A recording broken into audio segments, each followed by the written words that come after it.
নিজৰ ঘৰখন জীৱশ্ৰেষ্ঠ মানুহেই এফালৰ পৰা তহিলং কৰি নিশেষ কৰিলে। থাকিবলৈ ঠাই নাই, খাবলৈ খাদ্য নাই, সন্তানৰো পেটৰ ক্ষুধা নিবাৰণ কৰাটো যেন দুৰূহ হৈ পৰিছে। মানুহৰ বসতিস্থলীলৈ ওলাই নাহিলেই যেন গত্যন্তৰ নাই এই দুৰ্ভগীয়া বৃহদাকাই বন্যজীৱৰ।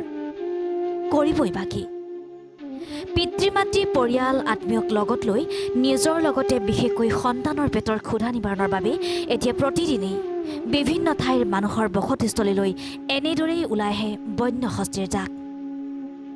কিন্তু কি হ'ব, খাদ্য লাভ কৰাটো দূৰৰে কথা, লাঞ্ছনাহে লাভ কৰিবলগীয়া হয়। যি ঠাইলৈ ওলাই যায় তেওঁলোক সেই ঠাইৰ পৰাই খেদা খায়।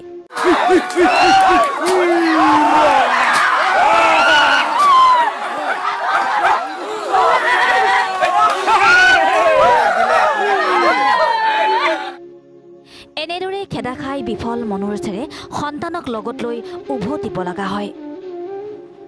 দুৰ্ভাগ্য যেন কোনোদিনেই লগ নেৰে বন্য হস্তীক। এতিয়া এই দৃশ্য মন কৰকচোন। সন্তানক লগত লৈ খাদ্যৰ অন্বেষণত ওলাই অহাৰ পাছত বিফল মনোৰথেৰে যেন উভতিব লগা হৈছে হাতীৰ জাকটো।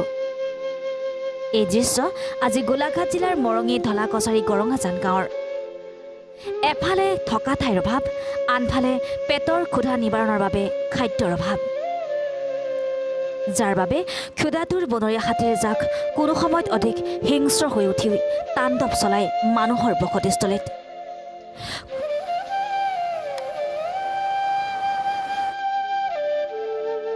খঙৰ ভমকত আক্ৰমণ সংঘটিত কৰে, কিয়নো সিহঁতৰ ঘৰখন যে ভাঙি নিশেষ কৰি এমুঠি খাই বৈ জীয়াই থকাৰ প্ৰতি প্ৰত্যাহ্বান আনিলে কোনে, তাক লৈ এনেদৰে যেন বন্য হস্তীকুলে এতিয়া হিচাপ নিকাচ বিচাৰি আহে জনাঞ্চললৈ, যাৰ পৰিণতিত বৃদ্ধি পাইছে হাতী মানুহৰ সংঘাতে। আন এক দৃশ্যলৈ এইবাৰ মন কৰক।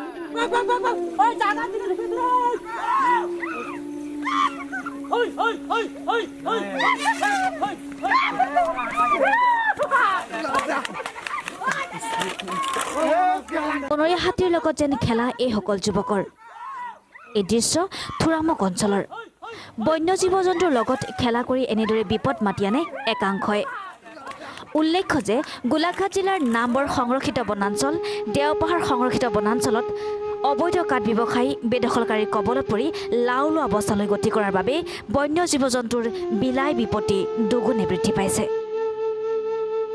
বাসোপযোগী ঠাইৰ অভাৱ আৰু খাদ্যৰ অন্বেষণত জনাঞ্চললৈ ওলাই আহিবলৈ বাধ্য হৈছে বন্য জীৱ জন্তু।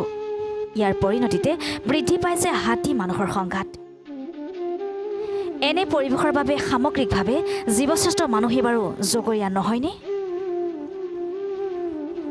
News desk report, reporter live Assam.